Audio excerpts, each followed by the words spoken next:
ஆகஸ் இப்போ நம்ம என்ன பார்க்க போகிறோன்னா சிறுதானியத்தில் லட்டு செய்கிறேங்க. நான் எப்பயுமே செஞ்சுட்டே தான் இருக்கேன். யாரும் கேட்டாங்கன்னா செஞ்சு தருவேன். ஆனால் நான் இது வரைக்கும் வீடியோ எடுத்ததே கிடையாது. ஆனால் இதுக்கு மேல் வீடியோ எடுத்து போகலாம் அப்படின்னு சொல்லிட்டு ஒரு ஐடியா வந்தது. அதனால தான் இன்றைக்கி ஃபஸ்ட் டைமாக நான் வீடியோ காட்டியிருக்கேன். இந்த வரகு அரிசி, இந்த வரகு அரிசியில் லட்டு செஞ்சோம்னா நல்லா டேஸ்ட்டாகவும் இருக்கும், உடம்புக்கு நல்லது, பசங்களுக்கெல்லாம் கொடுத்தாலும் ரொம்ப நல்லதுங்க. அதனால தான் இந்த வரகு அரிசியில் நான் லட்டு செஞ்சுருக்கேன். சிறுதானியத்தில் எல்லாத்துலேயுமே நான் லட்டு செய்கிறேன் தான். ஆனால் இன்றைக்கி செஞ்சது வரகு அரிசி. இந்த வரகு அரிசி நல்லா வறுத்துடணும்.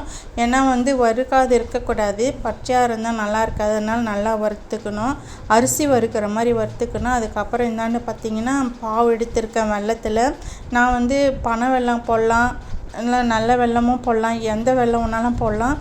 நான் இன்றைக்கி அதிரசம் சுடுற வெல்லத்தை தான் நான் யூஸ் பண்ணுறேன். இது கூட டேஸ்ட்டாக இருக்கும். அது பாவு எடுத்துட்டு ஏலக்காய் ஒரு 2 ஸ்பூனு உடச்ச கடல போட்டிருக்கேங்க. இதெல்லாம் சேர்த்து மிக்ஸி ஜாரில் நல்லா மாவு நைஸாக அரைச்சிக்கணும். அப்போ தான் லட்டு பிடிக்கிறதுக்கு நல்லாயிருக்கும், சாப்பிட்றதுக்கும் டேஸ்ட்டாக இருக்குங்க. நல்லா அரைச்சிட்டேன். அதுக்கப்புறம் அந்த பாவு எடுத்த வெல்லத்தை வடிகட்டிக்கணும். ஏன்னா குட்டி குட்டி கல்லுங்கள்லாம் இருக்கும், சின்ன கல்லுங்க, சிறு கல். அதனால் வடிகட்டி எடுத்துக்கணும். இதில் ஊற்றி நம்ம கலந்து கரெக்டான லட்டு பதத்துக்கு நம்ம பிடிச்சோன்னா இது எப்படி இருந்தாலும் கெடாது. ஒரு 10 நாள் வச்சு கூட சாப்பிட்லாம். ஏன்னா நாம் வெல்லத்தை அப்படியே நான் போடலை, பாவு எடுத்து போட்டிருக்கேன். அதனால் கெடாது. அதிரசம் மாதிரி தான் இதுவும். இது ஸ்டோரேஜ் பண்ணி கூட சாப்பிட்லாம், உடம்புக்கும் நல்லதுங்க. நான் நிறையெல்லாம் செய்ய மாட்டேன், யாராவது கேட்டால் தான் நான் செஞ்சு தருவேன்.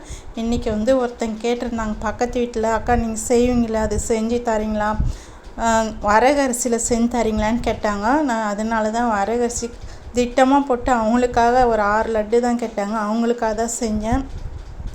ஏற்கனவே செஞ்சது வீட்டில் இருக்குது. அதனால தான் பசங்களுக்கு அதே கொடுத்தேன். இவங்களுக்கு புதுசாக செஞ்சு அவங்களுக்கு கொடுக்கறதுக்காக செஞ்சுட்டு இருக்கேன். பாருங்கள், லட்டு நல்லாவும் இருக்குங்க. நீங்கள் வேணால் ட்ரை பண்ணி பாருங்கள். உண்மையிலே கமெண்ட்டில் சொல்லுவீங்க உண்மை லட்டு நல்லா இருந்தது அப்படின்னு சொல்லிட்டு. வரகு அரிசி லட்டு செய்வேன், சாம அரிசி லட்டு செய்வேன், குதிரவாளி அரிசி லட்டு செய்வேன், கார அரிசி லட்டு செய்வேங்க. இதில் எல்லாத்துலேயுமே செஞ்சு நம்ம சாப்பிட்டா ரொம்ப நல்லதுன்ட்டுக்காக தான் நான் இது மாதிரி செஞ்சிட்டு இருக்கேன். யாராவது பக்கத்தில் கேட்டாங்கனாக்கா செஞ்சு தருவேங்க. இப்போ வரகு அரிசி லட்டு தான் செஞ்சுருக்கேன். பாருங்கள், நீங்களே ட்ரை பண்ணி பாருங்கள். இந்த வீடியோ பிடிச்சிருந்தா கண்டிப்பாக ஒரு லைக் போட்டுக்கோங்க.